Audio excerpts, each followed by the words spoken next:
നിങ്ങളുടെ കണ്ണുകൾക്ക് കാഴ്ചയുണ്ടെങ്കിൽ ഈ ബോർഡൊന്ന് വായിച്ചു നോക്കൂ. ഇവിടെ മാലിന്യങ്ങൾ നിക്ഷേപിക്കുന്നത് കർശനമായി നിരോധിച്ചിരിക്കുന്നു എന്നാണ്.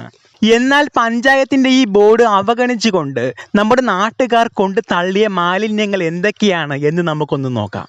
നമ്മളിപ്പോൾ കണ്ടുകൊണ്ടിരിക്കുന്ന ഈ ഒരു സ്ഥലം നിലമേൽ ഗ്രാമപഞ്ചായത്തിൽ കൈതോട് നിന്നും തങ്കക്കല്ലിലേക്ക് പോകുന്ന വഴിക്കുള്ള റോഡരികത്താണ്. 2 ആഴ്ച മുൻപ് പോത്തിൻ്റെ തലയും മറ്റും ഇവിടെ കൊണ്ട് നിക്ഷേപിച്ചിരുന്നു. നാട്ടുകാർ ഇടപെട്ടാണ് അത് ഇവിടെ നിന്നും മാറ്റിയത്. ഇത്തരം മാലിന്യങ്ങൾ ഇവിടെ നിക്ഷേപിക്കുന്നത് കൊണ്ട് തന്നെ തെരുവു നായ്ക്കളുടെ ശല്യം വളരെ രൂക്ഷമാണ്. കടക്കയിൽ നിന്നും കൈതോട് വഴി തങ്കക്കല്ലിലേക്കുള്ള അവസാന ബസ് സർവീസ് രാത്രി 7 മണിക്കാണ്. രാത്രിയായി കഴിഞ്ഞാൽ ഇവിടുത്തെ പോസ്റ്റുകളിൽ വെട്ടമില്ലാത്തത് കൊണ്ട് തന്നെ ഈ സ്ഥലത്ത് കൂടി സഞ്ചരിക്കുക എന്നുള്ളത് ദുഷ്കരമായ കാര്യം തന്നെയാണ്.